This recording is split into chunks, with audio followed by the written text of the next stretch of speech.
afternoon, Chair Porter, members of the board, and Commissioner Watson. My name is Katie Morris, and I have been a Kansas art teacher for 13 years and a board member of the Kansas Art Education Association for even longer, since I was a student at Emporia State.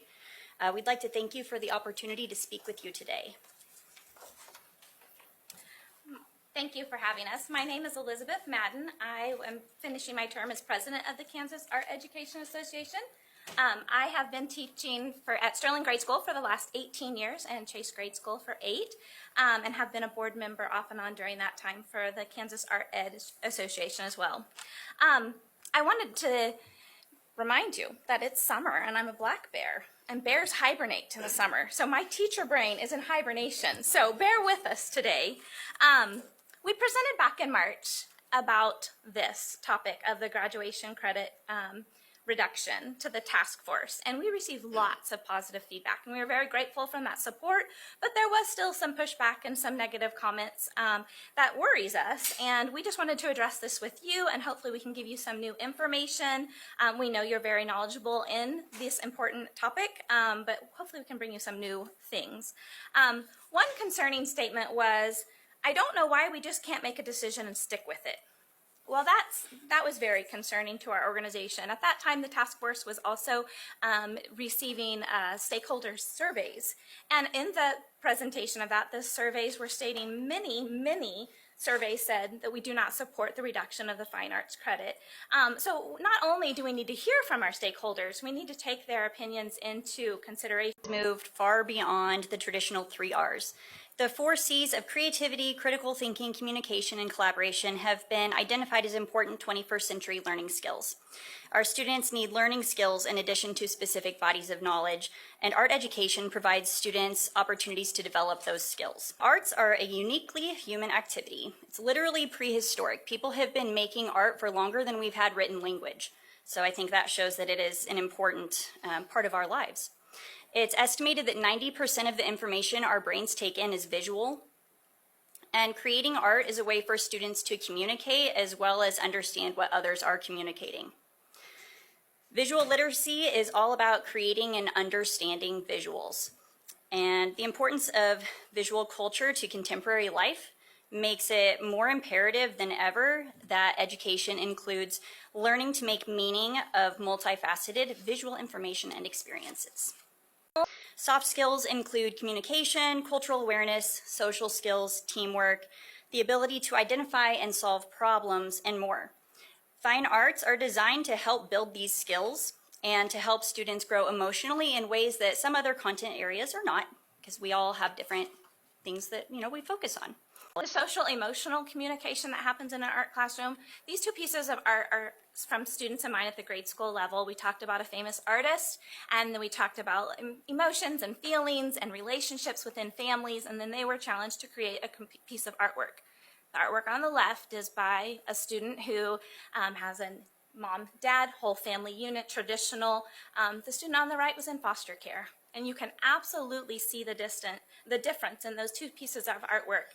And the conversation we had that day in my classroom is they don't have that opportunity for that kind of outlet in the middle of a math class or learning to read or even on the playground. Now, I do know this student was receiving counseling as well, but it takes several touches for these kids to feel like this new school is a safe place. There are people here that care for me. And then it's just that one person that they open up to, and you don't know where that will be. So providing that art classroom and that opportunity, you just reach yet another student in a different way. I know that some of you were on the board when Kansas did the work to adopt the new visual arts standards several years ago, but I did want to give a little bit of an overview for newer members that might not be as familiar. The purpose of art education is not just to create products. The National Visual Arts Standards are divided into 4 processes for creating, presenting, responding, and connecting. The standards are a little bit more idea-based than some of the older versions, so it gives students a chance to develop artistic and thinking skills, create personally meaningful artwork, share their work, respond to artworks, and connect to their communities, other content areas, and other cultures. Arts education continues to evolve to meet the needs of our students.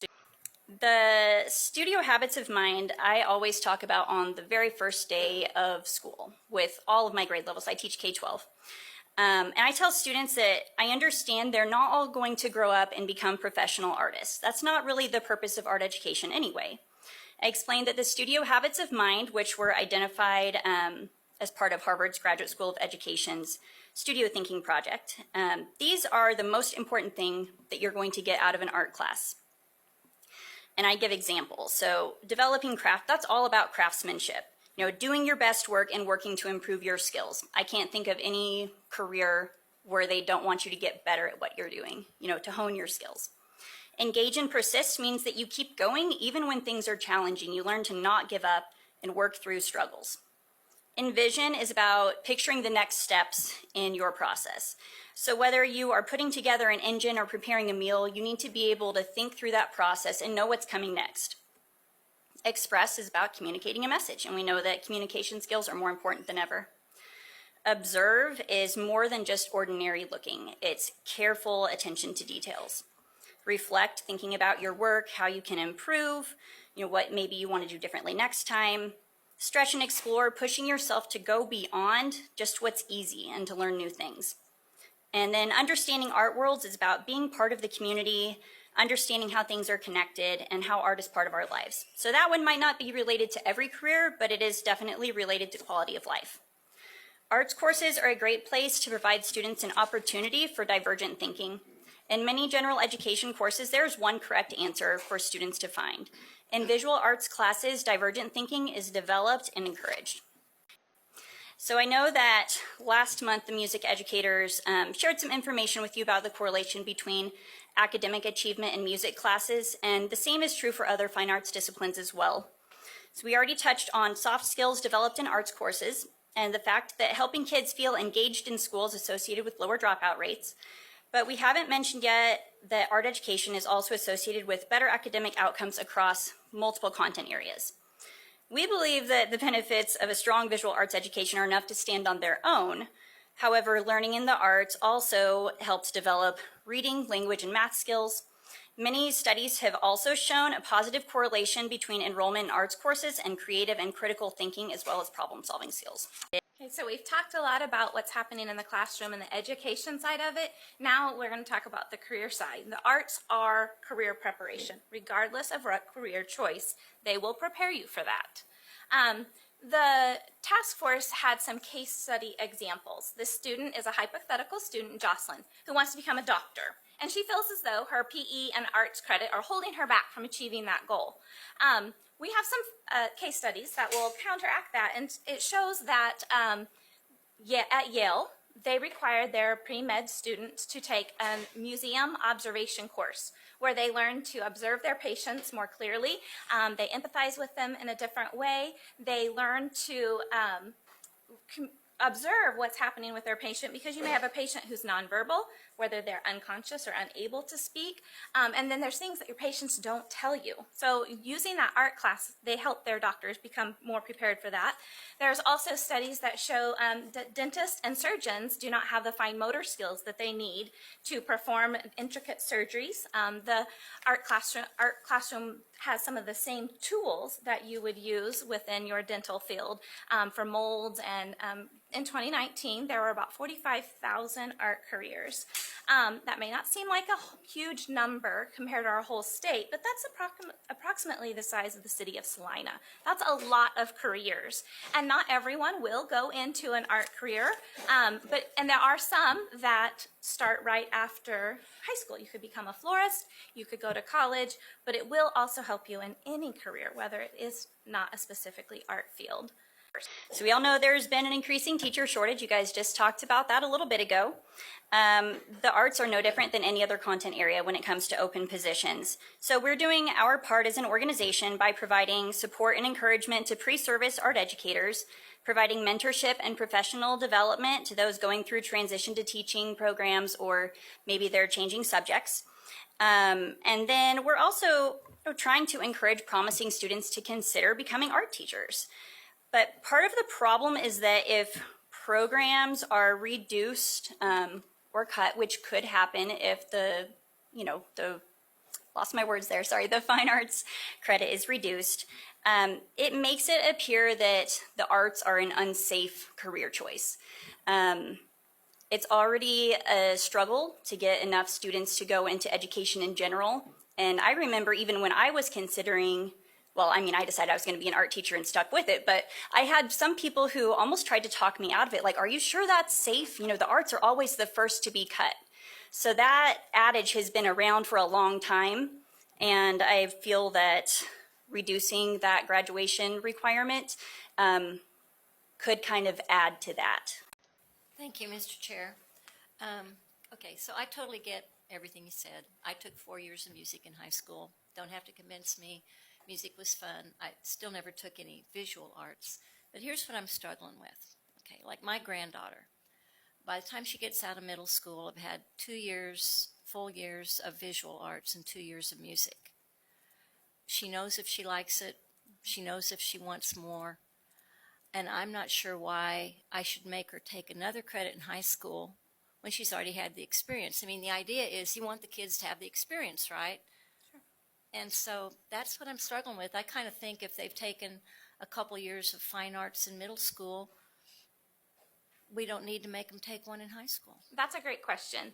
I would like you to consider how many schools don't have art teachers at the elementary or junior high level. So in many cases, since it's not a fine arts requirement in the elementary and junior high level, there aren't teachers that are teaching that. So something that's not funded isn't taught. And that's what we worry will happen if this moves forward. So your granddaughter is fortunate. She's had that opportunity, but many students in the state of Kansas have not. And their first opportunity will be in high school because it is a required requirement. I get that. I'm just saying that if they didn't have the experience in middle school, okay, you have to take one in high school. But if you did have multiple experiences in middle school, just like algebra. If you take algebra in 8th grade, you don't have to take it over again in high school. You get that high school credit and you move on. Well,